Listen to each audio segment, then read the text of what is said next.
the red clay of Paris, the immaculate grass of Wimbledon. Before the first serve, there is silence. Then Chris Evert sends the ball deep toward the baseline, and the rally begins to move at her pace. For nearly 2 decades, that rhythm carried her through 18 Grand Slam singles titles and made the Ice Maiden one of the most unshakable champions tennis had ever seen. But control has limits. Behind the trophies was a woman who lived through public judgment, painful endings, and a family loss that would later change the course of her own life. Now, at 71, ovarian cancer has returned again.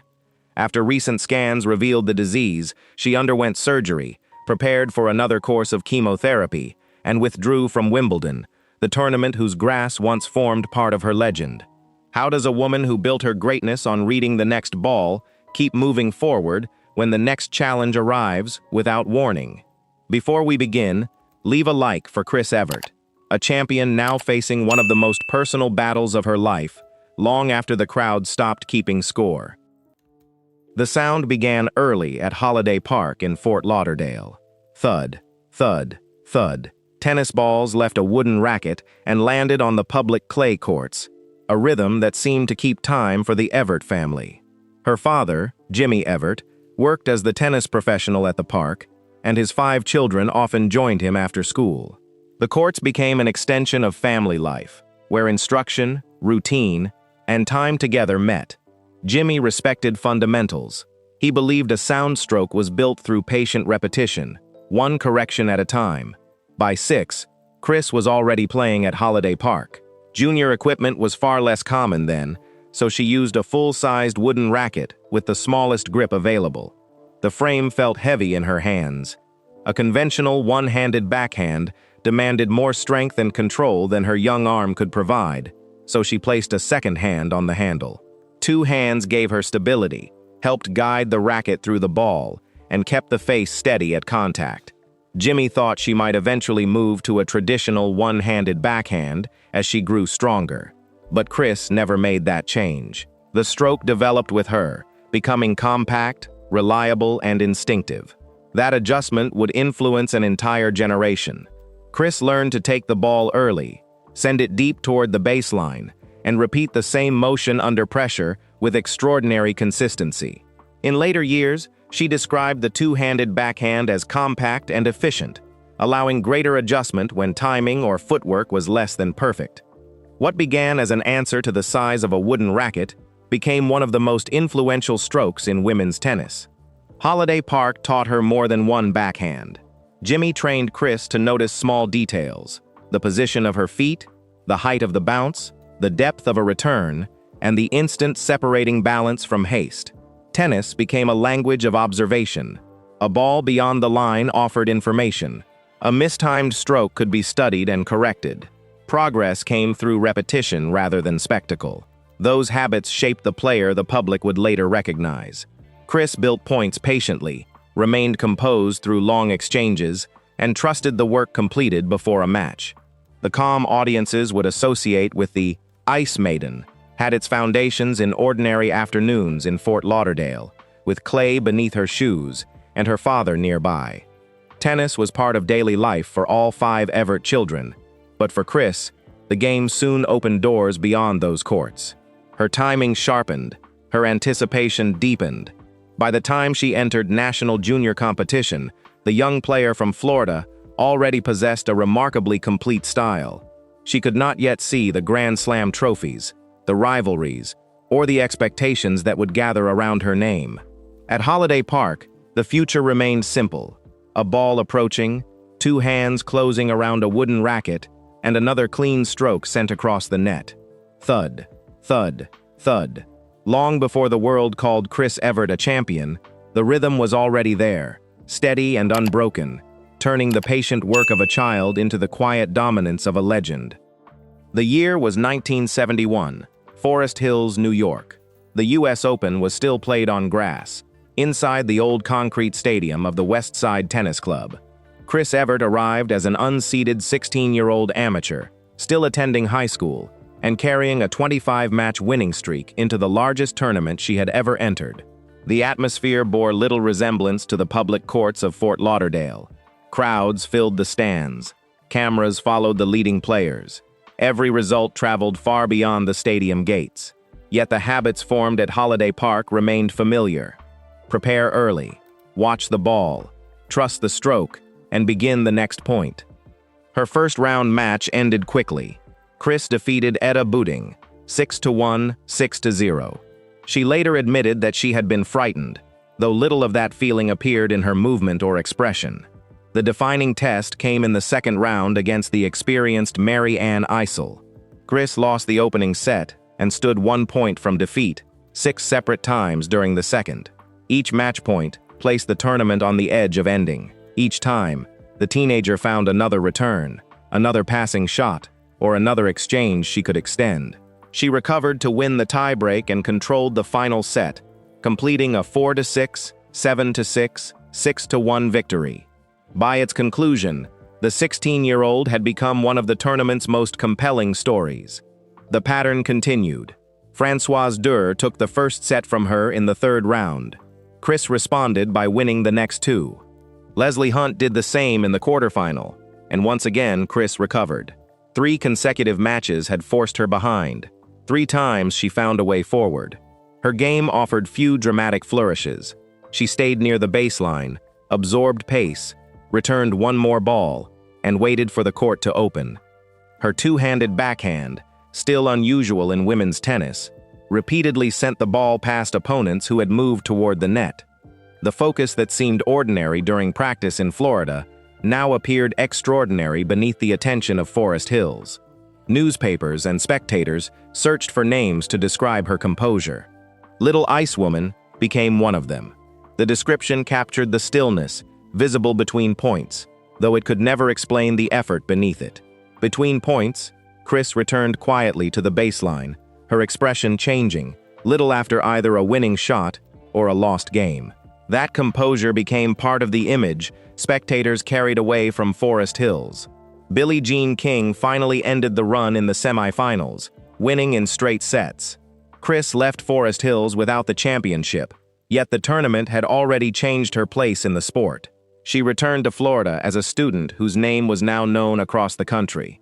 The young amateur had reached the Final Four of the U.S. Open in her first appearance, and had shown that her patient baseline game could stand beside the finest players of the era. At Holiday Park, repetition had taught her how to control a tennis ball. At Forest Hills, the world discovered how difficult it was to move her from the baseline, disturb her concentration, or convince her that a match was already lost. Chris Evert was 16 years old, and 6 times, with 1 point separating her from the end, she refused to blink. Clay revealed how completely Chris Evert's game had been built around patience. On the slower surface, the ball remained in play longer. Points demanded balance, judgment, and the willingness to strike one more accurate shot. Those conditions suited everything Chris had learned at Holiday Park. She prepared early, moved with economy, and sent the ball deep enough to prevent opponents from taking control. Her ground strokes carried little unnecessary motion. Each exchange appeared to draw the court into a shape she already understood. In 1974, at 19, Chris arrived at Roland Garros, carrying the memory of a narrow defeat in the previous year's final. This time, she moved through the tournament and defeated Olga Morozova to claim the first Grand Slam singles title of her career. Only weeks later, she defeated Morozova again in the Wimbledon final. Within one summer, the teenager who had first captured national attention at Forest Hills had become a champion on both clay and grass. The victories continued. In August 1973, Chris began a clay court winning streak that would stretch across nearly 6 years.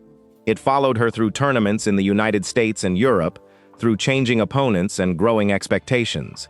Match after match, she relied on the same qualities: depth, control, anticipation, and the discipline to avoid giving away an unnecessary point. The number eventually reached 125.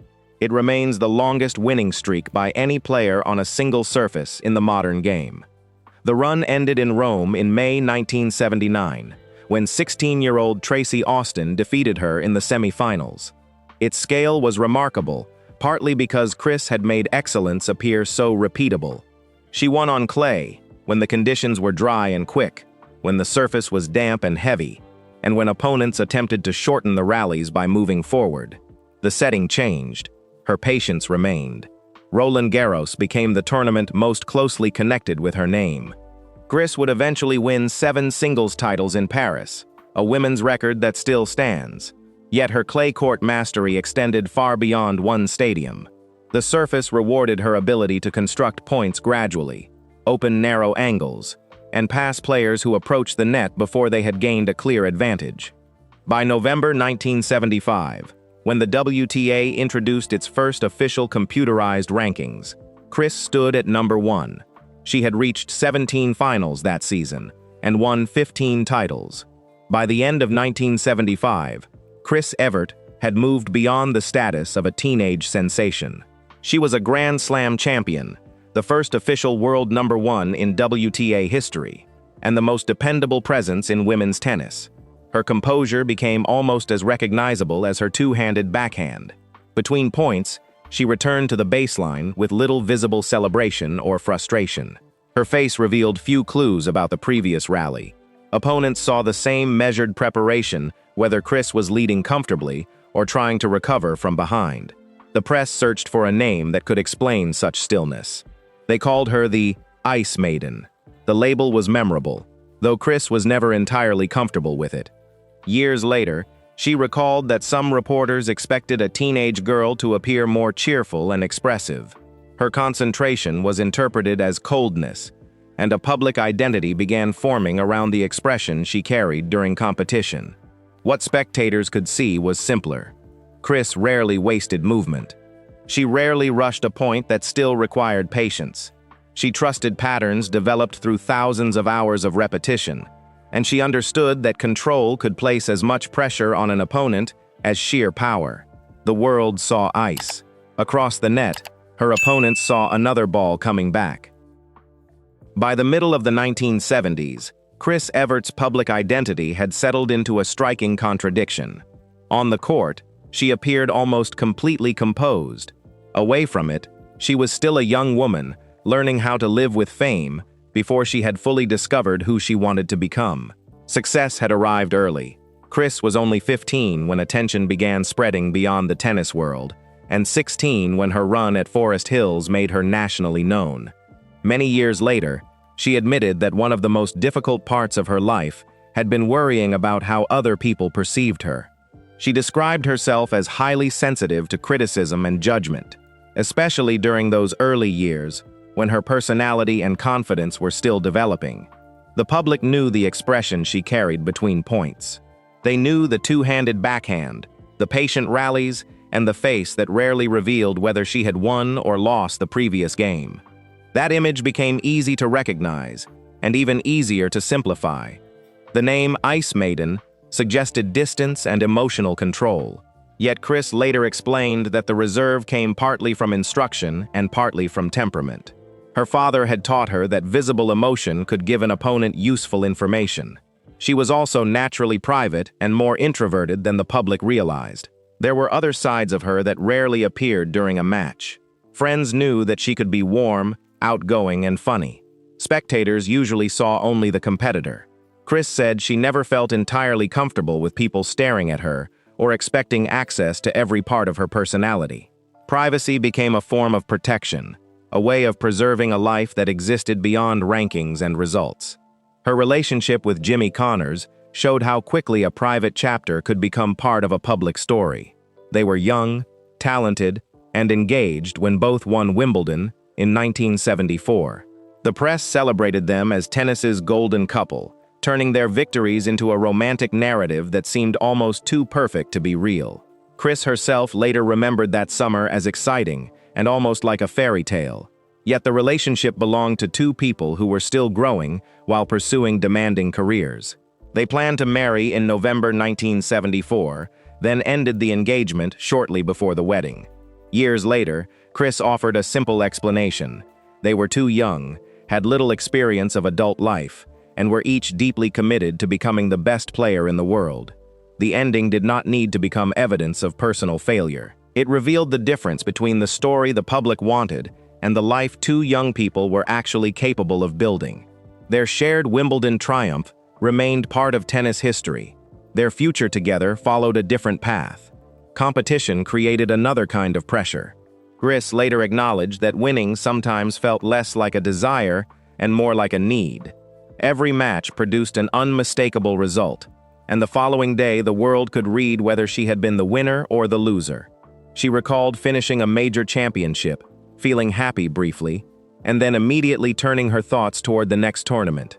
Fully enjoying a victory seemed dangerous because she feared losing momentum or motivation.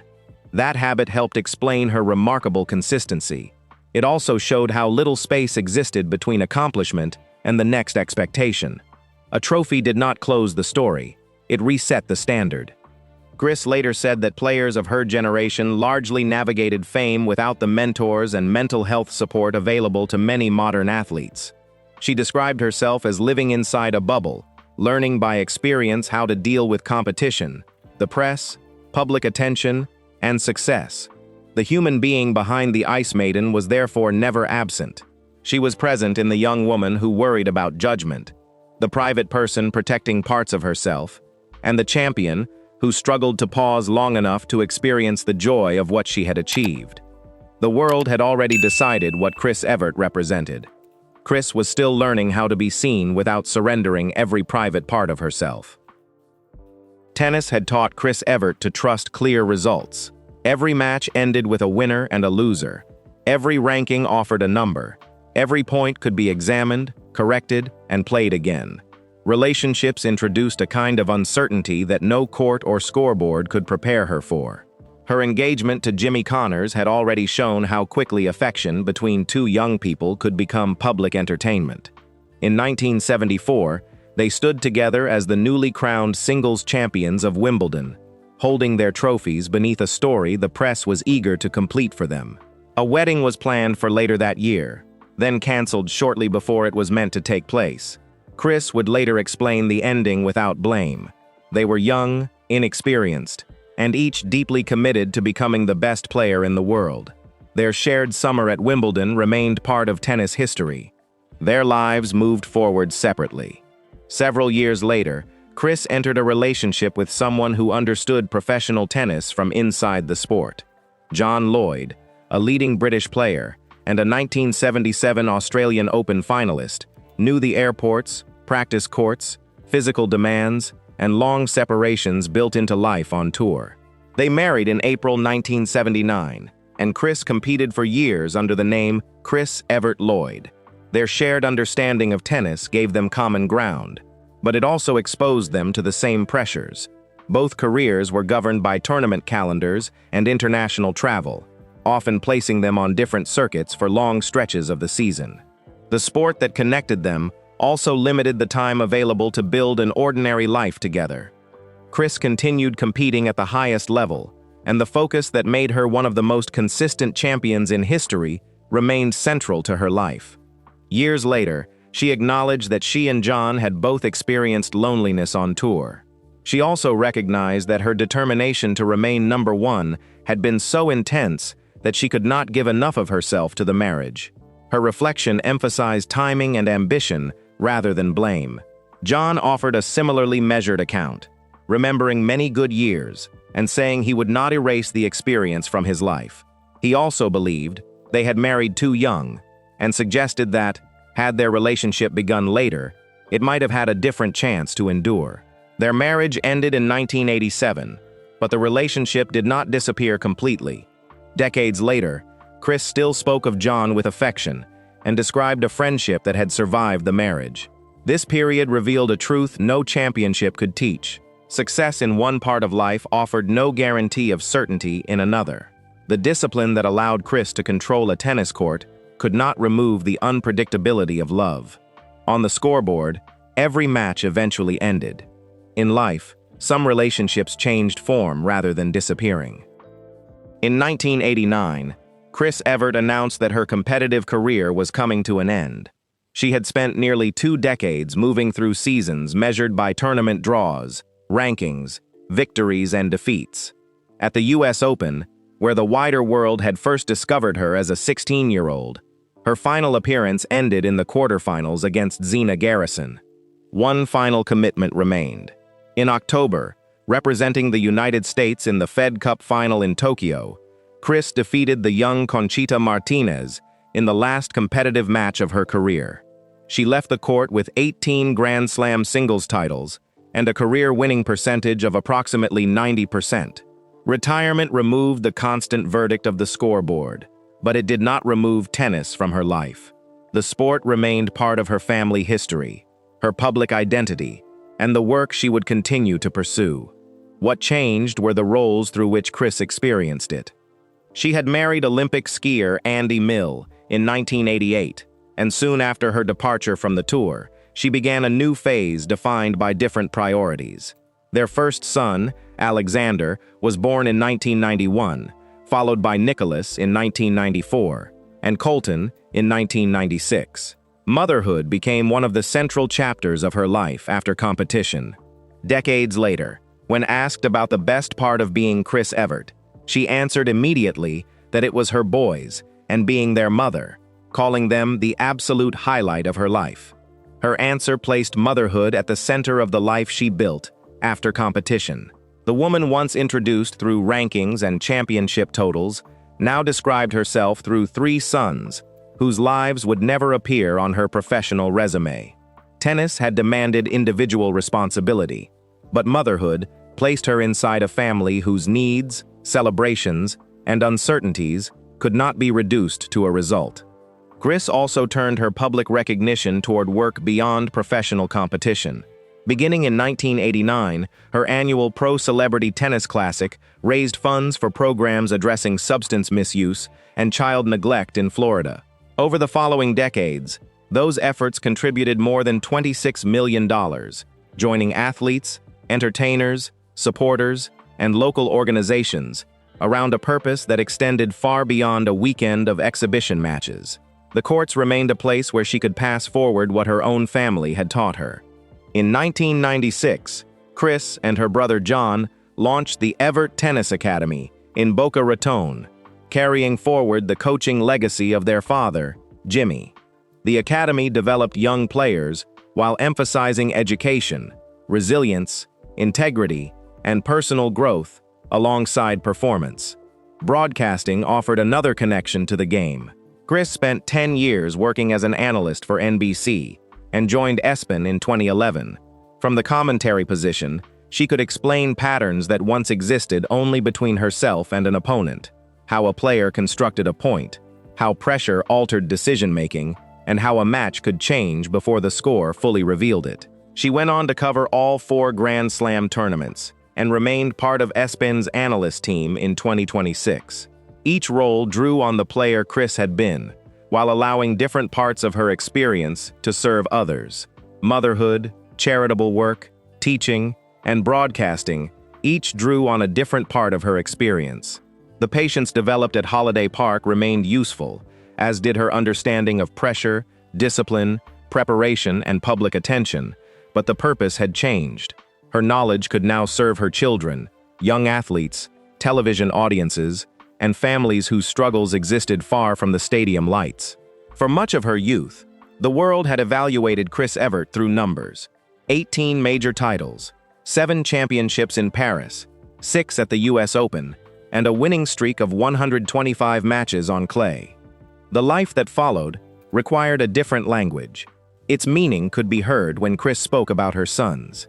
It could be seen in the young players training at the academy and in the millions raised for vulnerable children and families. It could be felt in the calm voice explaining a difficult match to viewers who had watched her play decades earlier. The scoreboard had stopped recording her days, but her influence had not. For most of Chris Evert's life, health seemed closely connected to preparation. She trained, followed carefully structured routines, and spent decades keeping her body prepared for competition. The sequence that led to her cancer diagnosis, however, began with information no amount of athletic discipline could have uncovered on its own. In February 2020, Chris lost her younger sister, Jean Evert Dubin, to ovarian cancer. Jean had once been a gifted tennis player herself, but by the time her illness was diagnosed, the disease had already reached an advanced stage. Her death left the Evert family with grief, and an unresolved piece of genetic information. During Jean's treatment, testing had identified a variant in the BRCA1 gene. At first, the medical significance of that variant was uncertain, so Chris and her siblings were not advised to undergo testing. Scientific understanding continued to develop after Jean's death. In late 2021, the family received a call explaining that the variant had been reclassified as pathogenic, meaning it was associated with hereditary cancer risk. Chris took a blood test within days. The results showed that she carried the same BRCA1 variant as her sister. After consulting her doctors, she chose risk-reducing surgery, a total hysterectomy, with removal of both fallopian tubes and ovaries. The operation took place in early December 2021. Chris entered the procedure, believing it was a step designed to reduce future risk. The pathology report changed the meaning of everything that had just occurred. Doctors found malignant cells and a tumor originating in her left fallopian tube. 10 days later, Chris underwent another operation so that surgeons could examine lymph nodes and surrounding tissue and determine whether the disease had spread. She later described the waiting period as one of shock and uncertainty. Jean had been diagnosed at a late stage, and Chris understood what that possibility could mean. The second set of results showed no evidence that the cancer had spread to the lymph nodes or other tissues examined. She had stage 1C ovarian cancer, discovered before it had advanced beyond the early stage. Chris then completed 6 rounds of chemotherapy. She spoke publicly about the experience because she wanted other families to understand the importance of genetic testing, medical history, and self-advocacy. In January 2023, she announced that she was cancer-free. She also underwent a risk-reducing double mastectomy to lower the elevated breast cancer risk associated with her BRCA1 variant. The reassurance did not last indefinitely. In December 2023, Chris announced that the ovarian cancer had returned. A PET CT scan had led to another robotic procedure, during which doctors found cancer cells in the same pelvic region. The identified cells were removed, and Chris began another course of chemotherapy. She stepped away from broadcasting the Australian Open during treatment, but expressed hope that she would return later in the Grand Slam season. The recurrence brought back uncertainties she had already faced once. Chris later said, she approached the experience with a mixture of alarm, patience, and humility. Her years as a professional athlete had taught her to absorb setbacks and continue through difficult stretches. Health and loved ones moved to the center. Rankings, endorsements, and old public judgments became far less important. By February 2025, Chris reported that she was cancer-free again. Her latest scan was clear, and her doctors continued to monitor her with a CT scan every 3 months. She described her life as moving through those 3-month intervals, living fully, then returning for the next result. In June 2026, that period of reassurance ended. After undergoing CT and PET scans, Chris announced that her ovarian cancer had returned once again.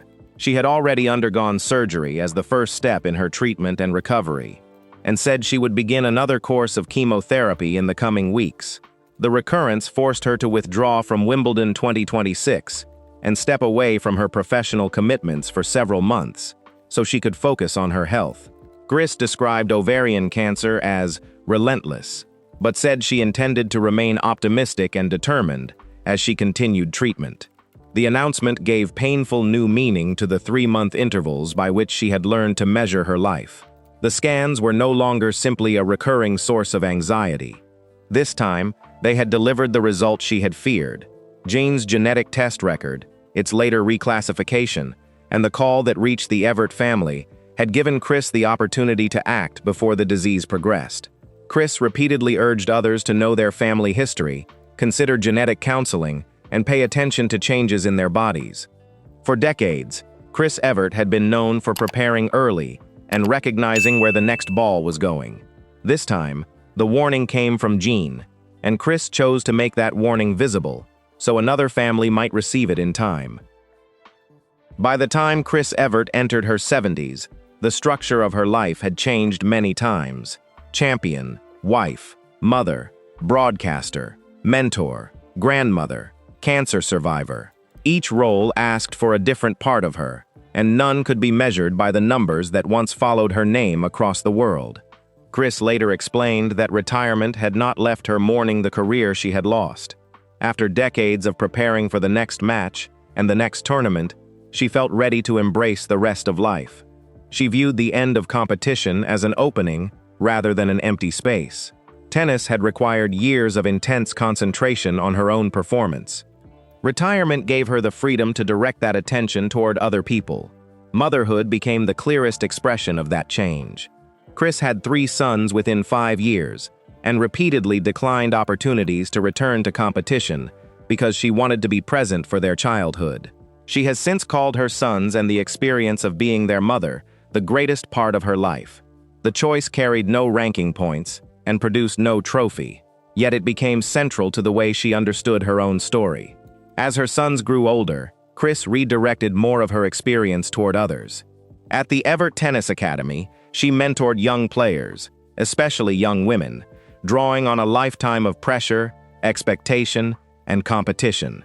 Broadcasting offered another way to remain close to tennis, allowing her to explain the dimensions of a match that the score alone could never reveal. Tennis remained part of her life, yet it no longer demanded that every result belonged to her. After 2 diagnoses and 2 periods of treatment for ovarian cancer, Chris spoke more openly about health, fear, family, and the importance of genetic information. She said the experience lowered her defenses and made old judgments from the outside feel far less important.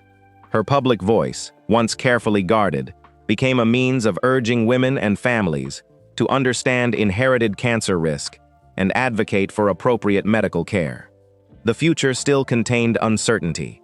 Her life continued to be divided by regular medical checks, each one carrying the possibility of reassurance or a new question. Chris described a clearer decision about where her time and attention deserved to be placed. A new generation also entered her family. In 2024, Chris became a grandmother when her son Nicholas and his wife welcomed Hayden. She described the experience as a double joy, welcoming a child while watching her own son become a father. After so many years publicly identified through individual achievement, Chris now found joy in watching another generation of her family unfold. Chris Evert's legacy remains visible in record books, championship photographs, and the 2-handed backhands struck by players who came after her. It also lives in less measurable places: the sons she raised, the young athletes she advised, the viewers who heard her explain the game, and the families she encouraged to examine their medical history and ask questions about inherited cancer risk. For much of her life, Chris prepared for the next ball before it crossed the net. In later years, her attention moved toward what no preparation could guarantee: health, time, family, and the opportunity to use her voice while it might still help another person. Peace, for Chris, took the form of freedom, the freedom to decide what deserved her attention after applause no longer had the final word. The scoreboards of London, New York, and Paris still carry the numbers that define the scale of Chris Evert's career: 18 Grand Slam singles titles, 7 championships at Roland Garros, 6 at the US Open, a winning percentage across her career that approached 90%. Those records explain why she became a legend. They cannot contain the whole of her life. For decades, the public knew her through a single image. The press called her the Ice Maiden, a name inspired by the stillness she carried between points and the discipline that revealed so little to the woman across the net. Yet Chris later spoke openly about the sensitivity beneath that composure, her concern about judgment, the difficulty of becoming famous before her personality had fully formed, and her instinct to protect the private person beyond the champion. Time allowed more of that person to become visible. She became the mother of 3 sons and called motherhood the greatest part of her life. She used her experience to mentor young players, explain the game to television audiences, raise funds for vulnerable families, and encourage women to ask informed questions about inherited cancer risk. Tennis had given Chris a public voice. The later chapters of her life helped her decide where that voice could matter most. Her illness did not erase the champion she had been. It changed the scale by which old concerns were measured. Chris said, "Cancer lowered her defenses and made judgments from the outside feel less important." The woman once known for revealing almost nothing on court began speaking publicly about fear, genetic testing, family history, and the sister whose medical record gave her an opportunity to act. Perhaps that is where the deepest meaning of her journey can be found. Chris Evert's legacy reaches beyond the belief that strength requires perfect composure. Her later life revealed another form of strength, the willingness to speak honestly, accept uncertainty, remain close to loved ones, and use a private experience to help another family recognize its own risk. The rhythm began at Holiday Park. Thud, thud, thud. A child closed two hands around a wooden racket and sent another ball across the net. That rhythm carried her through crowded stadiums, historic rivalries, marriage, motherhood, retirement, illness, and recovery. It can still be heard today, in the two-handed backhands of later generations, in the players she has guided, and in the families she has encouraged, to examine the medical histories passed from one generation to the next. The world once saw ice. Time revealed the woman beneath it. Do you remember the first time you watched Chris Evert play? Tell us the match, the opponent, or the moment that still remains with you in the comments below.